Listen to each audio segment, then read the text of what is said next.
Kembali lagi bersama channel kita semua. Jika Anda suka, jangan lupa komen, like dan subscribe, share juga bila Anda berkenan. Selamat membaca dan mendengarkan. Perintah Kaisar Naga, Bab 3362-3367. Tuan Chen, saya telah mendapatkan token agar Anda dapat memasuki medan perang para dewa dan iblis. Jika pria bernama Kong menolak memberikannya kepada Anda, saya akan melawannya sekuat tenaga. Hantu tua Gunung Iblis mengeluarkan sebuah token dan menyerahkannya kepada Dev. Terima kasih, hantu tua. Apakah setiap orang perlu memiliki token ini? Tanya Dev. Seymour mengangguk, ya, setiap orang memerlukan token untuk masuk, tetapi token biasa hanya dapat ditukar dengan koin atau sumber daya spiritual. Token Tuan Chen adalah token VIP. Dapat dibandingkan dengan yang lain memasuki medan perang para dewa dan iblis sebelumnya. Hanya ada sedikit token semacam ini. Hanya 6 sekte iblis utama dari klan iblis kami yang memilikinya, dan beberapa diberikan kepada sekte dan keluarga lain di daerah Gunung Iblis Surgawi. Tuan Chen, token ini awalnya milik Tuan Hantu Tua Gunung Iblis. Luo Tua, apa yang kamu bicarakan? Hantu Tua Gunung Iblis melirik Seymour dengan tidak senang. Alasan mengapa Hantu Tua Gunung Iblis mengatakan bahwa dia akan melawan pemimpin sekte Suanyin adalah karena dia takut Dev akan merasa tertekan. Tuan Chen, saya telah melihat banyak dunia sendirian, dan saya telah melihat beberapa medan perang para dewa dan iblis, jadi saya tidak tertarik dengan medan perang para dewa dan iblis di Gunung Iblis Surgawi, jadi saya hanya memberikan tokennya kepada Tuan Chen. Hantu tua Gunung Iblis mengikuti Dev dan menjelaskan. Dev tahu bahwa hantu tua Gunung Iblis baru saja mengatakan ini. Siapapun yang tidak ingin memasuki medan perang para dewa dan iblis terlebih dahulu, siapapun yang masuk terlebih dahulu pasti akan berada di atas angin. Hantu tua, terima kasih. Dev memandang hantu tua Gunung Iblis dengan penuh rasa terima kasih dan berkata. Tuan Chen serius. Secara logika, saya harus memanggil Anda leluhur. Itu hanya sebuah token. Tuan Chen, bukan hal besar. Hantu tua Gunung Iblis tertawa. Banyak orang di sekitar memandang Dev dengan iri. Bagaimanapun, token VIP ini harus dianggap sebagai harta yang tak ternilai di sini. Tuan Chen, Anda harus menyimpan token itu dengan baik. Meskipun ada peraturan di sini yang melarang perkelahian pribadi, beberapa orang yang iri tidak dapat menghindari pencurian token Tuan Chen secara diam-diam. Jika saatnya tiba, jika Anda hanya mengenali tandanya tetapi tidak mengenali orangnya, Anda sebaiknya berhati-hati. Seymour mengingatkan Dev. Terima kasih, Tuan Lembah Luo, karena telah mengingatkan saya. Saya akan memperhatikannya. Dev langsung memasukkan token itu ke dalam cincin penyimpanan. Tidak ingin orang lain mencuri token itu. Setelah mengucapkan selamat tinggal kepada hantu tua dan Seymour, Dev, Yulian, dan Helena tidak berbicara lagi. Dia ingin pergi mencari Tuan Miao dan yang lain, tetapi terus berkeliaran di jalanan. Sulit untuk datang ke sekte Suanyin sekalipun, dan dia mungkin tidak akan pernah datang lagi dalam hidupnya, jadi Dev ingin berjalan-jalan dan melihat apakah dia dapat menemukan harta karun. Tuan Chen, lama tidak bertemu. Tepat setelah Dev, Yulian dan Helena berjalan agak jauh, seseorang memanggilnya dari belakang. Dev dengan cepat menoleh ke belakang dan menemukan bahwa itu adalah Charson. Di belakang Charson, ada beberapa anggota keluarga Ning. Ketika mata Dev tertuju pada seorang lelaki tua di sebelah Charson, dia tidak bisa menahan cemberut. Dia tidak mengenal lelaki tua ini, tetapi dia menemukan bahwa aura lelaki tua itu tampak familiar, tetapi Dev tidak dapat mengingat seperti apa rupanya untuk sementara waktu. Ketika lelaki tua itu melihat Dev, ekspresinya juga sedikit berubah, dan pupil matanya tiba-tiba menyusut. Tetapi perubahan ini sangat aneh. Dia segera pulih. Tuan Ning, kebetulan sekali. Saya tidak menyangka Anda akan datang ke Gunung Iblis Surgawi. Dev mengalihkan pandangannya dan sedikit tersenyum pada Charson. Tuan Chen, saya sudah berhari-hari tidak bertemu Anda, kekuatan Anda sungguh mengalami kemajuan yang pesat. Sekarang Anda bahkan bisa meremehkan biksu kelas 5 di alam kesengsaraan transendensi. Seperti yang diharapkan, Anda adalah manusia surga yang hebat, dan Anda juga mengenal begitu banyak orang dari klan iblis dan mendapat token VIP. Saya sangat mengagumi Tuan Chen. Charson berkata dengan tulus. Jelas, dia melihat semuanya ketika Dev mematahkan lengan Dennis barusan, dan dia juga melihat ketika hantu tua Gunung Iblis memberikan token VIP kepada Dev. Namun belum lama ini, kekuatan Dev dipandang remeh oleh Charson, namun kini Charson telah dihancurkan oleh Dev. Ini adalah bakat. Sebagai kepala keluarga, Charson bekerja keras dengan segala macam sumber daya untuk berlatih, tetapi pada akhirnya dia tidak dapat berkembang secepat Dev. Tuan Ning, Anda tidak juga buruk. Sekarang Anda telah menembus alam kesengsaraan transendensi. Anda seharusnya mencapai alam kesengsaraan transendensi tingkat ketiga, kan? Dev berkata sambil tersenyum tipis. Charson sedikit malu dan berkata, saya baru saja menerobos ke level ketiga beberapa hari yang lalu. Dibandingkan dengan Tuan Chen, saya benar-benar malu. Dev memandang pria tua di sebelah Charson dan bertanya, Tuan Ning, siapa ini? Oh, ini adalah nenek moyang keluarga Ning kami. Dia sudah bertahun-tahun tidak dilahirkan. Kali ini dia datang ke Gunung Iblis Surgawi bersamaku, kata Charson. Dev mengangguk sedikit dan tersenyum pada lelaki tua itu, yang dianggap sebagai salam. Tapi wajah lelaki tua itu tanpa ekspresi, dan matanya tidak berwarna. Tampaknya membuat orang merasa tidak bernyawa, tetapi Dev tidak terlalu memperhatikannya, bagaimanapun, dia adalah anggota keluarga Ning, dan dia tidak bermasalah dengannya. Setelah mengobrol sebentar dengan Charson, Dev membawa Helena dan pergi bersama Yulian. Namun tidak lama setelah dia pergi, Dev tiba-tiba berhenti, lalu berkata dengan wajah terkejut, aku ingat seperti apa nafas ini, itu seperti Zeke. Dev dengan cepat berbalik, mencoba mencari aura lelaki tua itu, tapi Charson telah membawa orang itu pergi. Tuan Chen, apa yang kamu bicarakan? Siapa Zeke itu? Yulian tidak tahu tentang urusan Dev di dunia sekuler, jadi dia tidak tahu siapa Zeke. Namun, Helena sedikit bingung dan berkata, Master, menurut Anda siapa yang memiliki aura seperti Zeke itu? Itu adalah leluhur keluarga Ning tadi. Saya merasa aura di tubuhnya sangat familiar, tetapi saya tidak bisa memikirkannya barusan. Kalau dipikir-pikir lagi, aura itu sangat mirip dengan Zeke. Alasan mengapa Dev tidak memikirkannya pada awalnya adalah karena dia tidak memikirkan Zeke sama sekali. Zeke sudah mati, dan dia mati di dunia sekuler. Bagaimana dia bisa memiliki sesuatu untuk dilakukan? Dan apa hubungannya dengan dunia surga dan manusia? Master, bukankah Zeke itu sudah mati? Selain itu, jika dia tidak mati, mungkinkah dia bisa muncul di sini? Apakah Zeke telah menjadi iblis batiniahmu dan membuatmu merasa salah? Itu tidak mungkin. Orang tua tadi adalah leluhur keluarga Ning. Dia seharusnya berusia ratusan tahun. Tidak mungkin dia memiliki aura Zeke. Helena membujuk Dev. Mungkin aku yang salah. Dev juga tidak percaya. Bagaimanapun, Zeke mengikuti leluhur keluarga Ning dan tidak bisa memukulnya dengan 8 tiang. Namun bagi Zeke, Dev juga mengagumi pria ini dari lubuk hatinya. Dia telah menguntitnya sejak lama. Dev bisa dianggap menyaksikan Zeke tumbuh selangkah demi selangkah. Ngomong-ngomong, Zeke juga pria yang sangat berbakat, tetapi jika dia memilih untuk melawan Dev, dia ditakdirkan untuk tidak menimbulkan banyak konsekuensi. Dev tidak ingin lagi berkeliaran. Daripada berkeliaran, dia membawa Yulian dan Helena kembali. Melihat Dev kembali, Hawkins dan Tuan Miao buru-buru menyapanya. Tuan Chen, bagaimana kabarnya? Kami mendengar bahwa token untuk memasuki medan perang para dewa dan iblis kali ini tidak keren sekali. Keduanya khawatir Dev akan meninggalkan mereka. Jika mereka tidak bisa mendapatkan token, mereka tidak akan bisa memasuki medan perang para dewa dan iblis, dan perjalanan mereka akan sia-sia. Dan beberapa orang tewas bersama jalan. Bos Kai, Tuan Miao, jangan khawatir. Token untuk memasuki medan perang para dewa dan iblis dapat diperoleh hanya dengan koin dan sumber daya spiritual. Anda tidak perlu khawatir tentang hal-hal itu. Saya akan meminta Yulian untuk menyiapkan token bersamamu ketika waktunya tiba. Tetapi token VIP sulit didapat.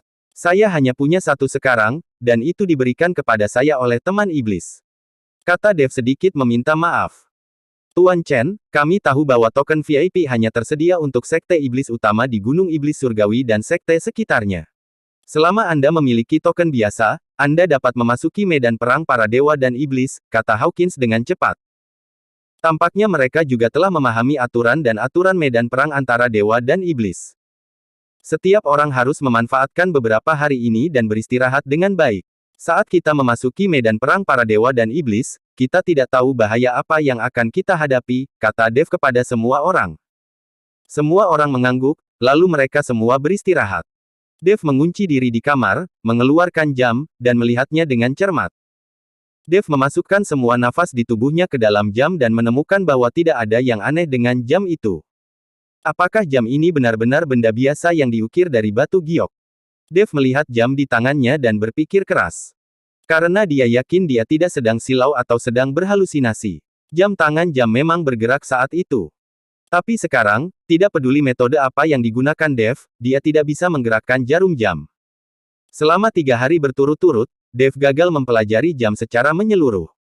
Pada hari ini, Dustin menemukan Dev dan memberitahu Dev bahwa saluran pertempuran antara dewa dan iblis telah sepenuhnya terbuka.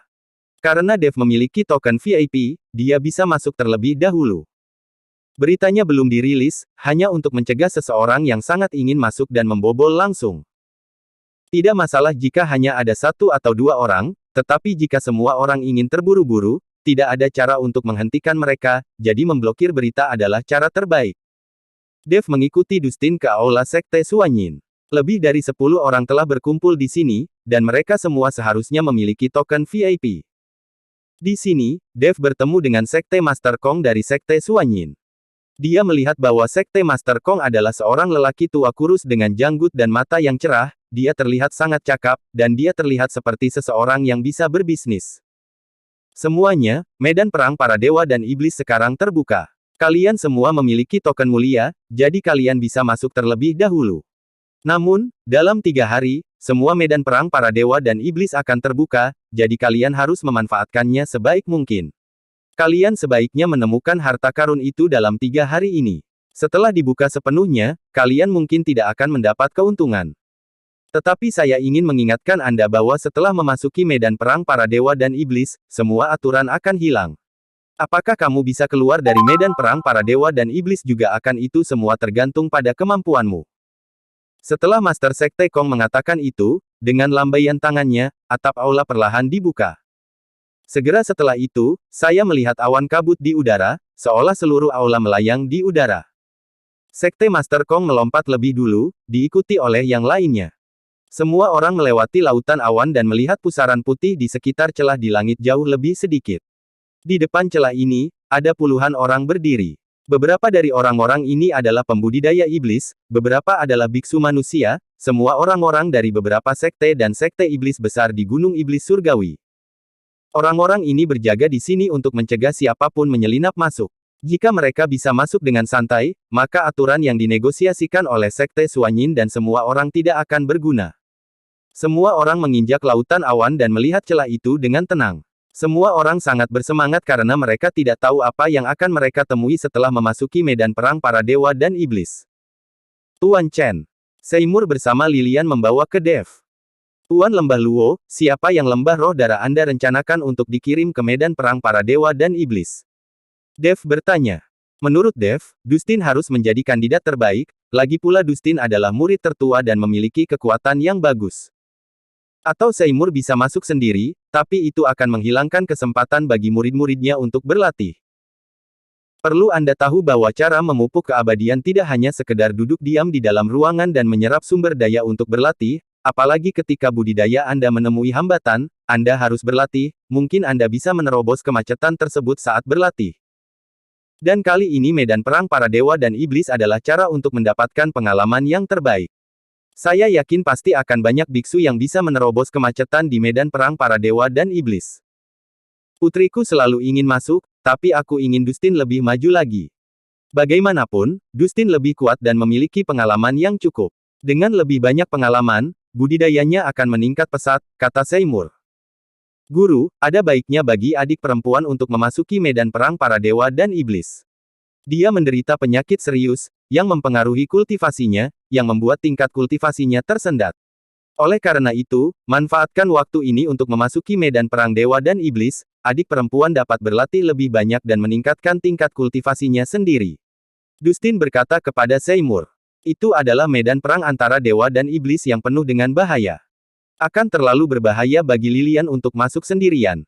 Seymour menghela nafas dan berkata, Guru, Anda tidak perlu khawatir. Tuan Chen juga akan memasuki medan perang para dewa dan iblis.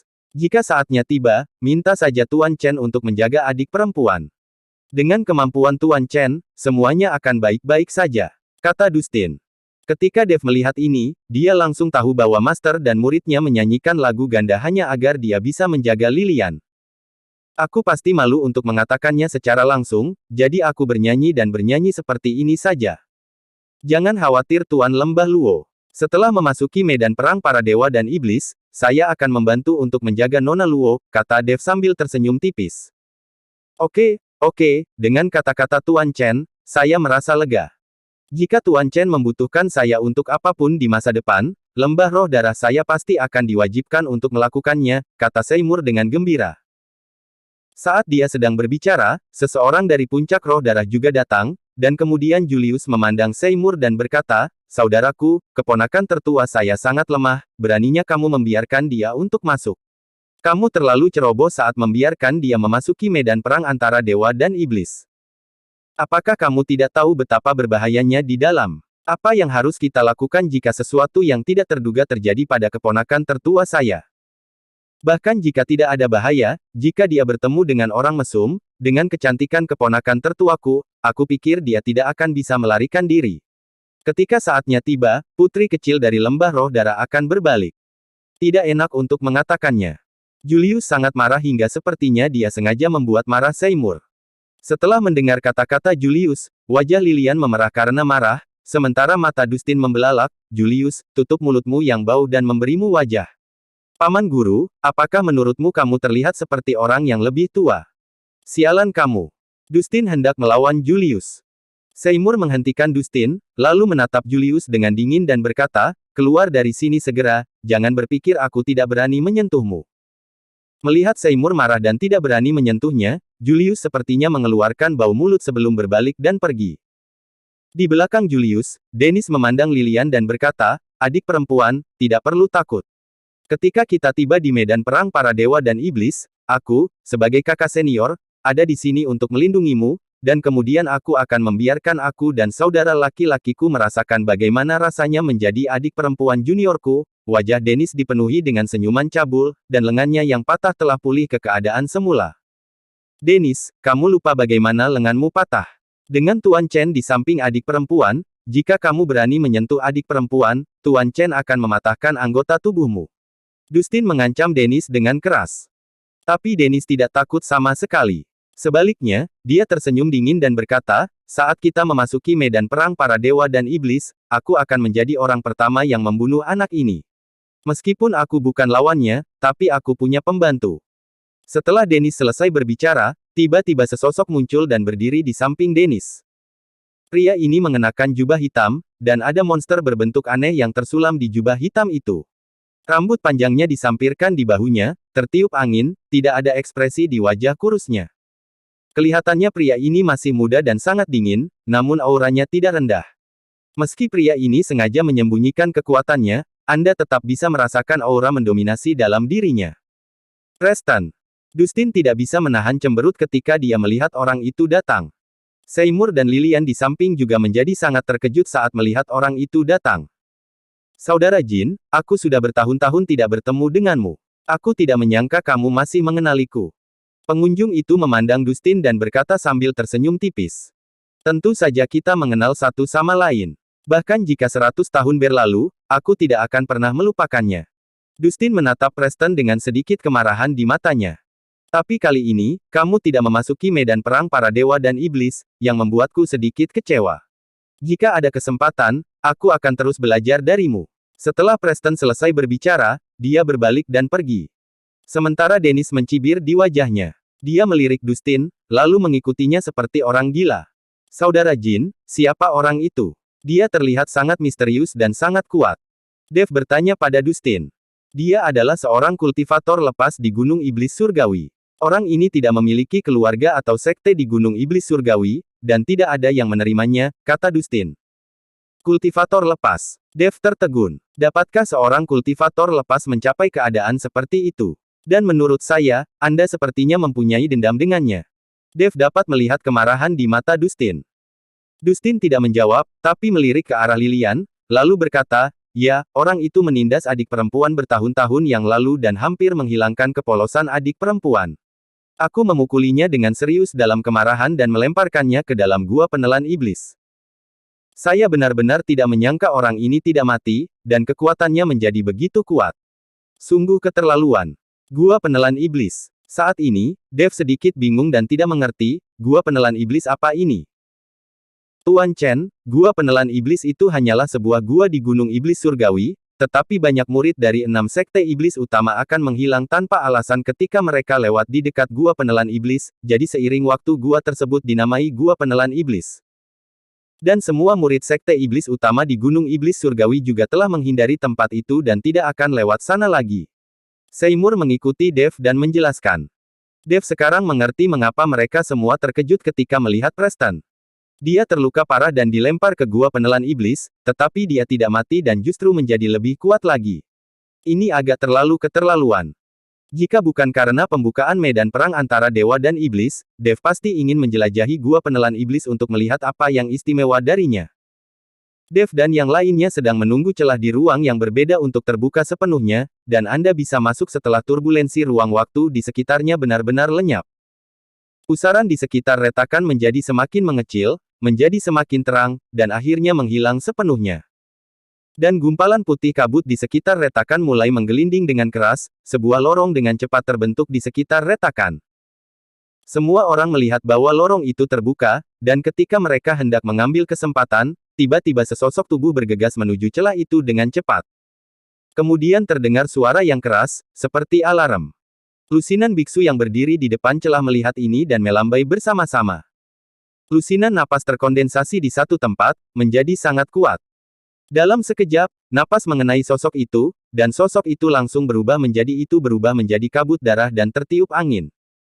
Semuanya, jika Anda tidak memiliki token VIP dan ingin mengganggu tanpa izin, inilah yang akan terjadi. Saya harap Anda memperhatikan. Sekte Master Kong dari Sekte Suanyin berkata dengan keras. Begitu kata-kata Master Kong jatuh ke tanah, dia melihat bayangan hitam berubah menjadi embusan angin dan menuju ke celah. Tapi kali ini, tidak ada suara yang keras. Itu adalah jelas sekali orang itu memiliki token VIP di dalam dirinya, jadi lusinan biksu yang menjaga depan tidak mengambil tindakan. Semua orang menatap kosong, tetapi tidak ada yang bergegas ke depan. Lagi pula, tidak ada yang tahu apakah lorong itu telah terbuka sepenuhnya. Meskipun orang pertama yang masuk dapat memiliki keuntungan waktu, dia juga dalam bahaya. Jika jalur tersebut tidak terbuka sepenuhnya dan tersapu oleh turbulensi ruang dan waktu, mungkin tidak ada jalan kembali. Dave melihat sosok itu dan tahu itu adalah Preston yang mengenakan baju besi, dia tidak bisa tidak mengagumi pria itu. Sosok Preston mencapai celah, dan seluruh tubuhnya tampak terdistorsi, seolah turbulensi ruang dan waktu masih ada. Semua orang diam-diam senang saat melihat ini. Untungnya, mereka tidak terburu-buru masuk dulu. Namun tubuh Preston yang terpelintir tidak berhenti, melainkan terus bergerak menuju celah, dan segera memasuki saluran kabut, dan kemudian sosok itu menghilang tanpa jejak. Nona Luo, ayo pergi. Melihat Preston masuk, Dave tahu tidak akan ada bahaya, jadi dia berkata pada Lilian. Lilian mengangguk, lalu mengikuti Dave dan terbang menuju lorong. Yang lain juga melompat dan menuju ke bagian medan perang para dewa dan iblis. Segera sosok semua orang menghilang ke dalam lorong. Hanya ada beberapa orang yang tersisa di atas lautan awan yang baru saja ramai. Guru, ayo kembali. Tuan Chen akan menjaga adik perempuan, jadi semuanya akan baik-baik saja, kata Dustin kepada Seymour, yang tidak mau pergi. Seymour mengangguk, lalu mengikuti Dustin dari atas lautan awan menuju Sekte Suanyin. Ketika Dave membawa Lilian ke medan perang para dewa dan iblis, ternyata itu adalah gurun. Ada banyak tulang di tanah yang telah tertinggal di sini selama ribuan tahun. Tulang-tulang ini tidak lagi dapat dibedakan mana yang abadi dan mana yang iblis, tetapi melihat tulang-tulang yang berserakan di tanah, Anda dapat mengetahui bahwa banyak orang tewas di medan perang ini. Tulang putih ini juga merupakan harta karun. Anda harus tahu bahwa tulang putih ini juga merupakan harta karun. Pemilik tulang ini adalah semua makhluk abadi dan iblis yang telah naik ke surga. Jika tulang ini bisa digunakan untuk membuat senjata, itu pasti akan sangat kuat. Lilian memandangi tulang-tulang yang berserakan di tanah. Dia tidak takut, tetapi sangat bersemangat untuk mengambil tulang-tulang itu untuk digunakan sebagai senjata. Jika kamu mengambil tulang-tulang yang berserakan di tanah, kapan kamu akan selesai mengumpulkannya? Lemparkan itu dan pergi dengan cepat. Dave meminta Lilian untuk membuang tulang-tulang itu. Mereka memasuki medan perang para dewa dan iblis untuk mendapatkan harta yang lebih kuat, bukan untuk menjadi pemulung dan mengambil tulang. Ketika Lilian melihat ini, dia hanya bisa membuang tulang-tulang yang dia ambil. Dave melihat sekeliling, Langit dipenuhi pasir kuning, dan tidak ada satu orang pun yang terlihat sama sekali. Dev tidak tahu apakah orang lain dikirim ke tempat lain, atau apakah medan perang para dewa dan iblis dibagi menjadi beberapa ruang. Lagi pula, ruang yang berbeda ini diciptakan oleh manusia, jadi berapa banyak ruang yang ingin dia ciptakan, Anda dapat membuat beberapa ruang, dan Anda dapat menciptakan lingkungan apapun yang Anda inginkan. Dev memancarkan kesadaran spiritualnya dan ingin menjelajahi situasi sekitarnya, tetapi di sini, kesadaran spiritualnya sebenarnya dibatasi. Indera spiritual Dev hanya dapat mendeteksi beberapa ratus meter, tidak sejauh mata. Dalam hal ini, jelas tidak mungkin mengandalkan indera spiritual untuk mendeteksi harta karun. Itu mungkin tergantung pada keberuntungan. Nona Luo, aku akan memberimu kamu memiliki slip giok, dan kita berdua akan mencarinya secara terpisah. Tidak peduli apakah kita menemukan harta karun itu atau tidak, kita akhirnya akan bertemu di satu tempat. Slip giok ini untuk kenyamanan komunikasi. Anda harus mengambilnya. Dev tahu bahwa waktu sangat berharga. Jika mereka berdua berburu harta karun bersama, itu akan sia-sia. Tapi jika keduanya bertindak sendiri-sendiri, mereka bisa mendapatkannya dalam waktu sesingkat-singkatnya untuk menjelajahi area terluas. Dan tidak ada orang di sekitar, jadi seharusnya tidak ada bahaya, jadi Dev menyarankan ini. Oke, Lilian mengangguk, dan setelah mengambil slip giok, dia berangkat ke satu arah. Dev juga menemukan arah dan mengambil langkah maju. Bersambung.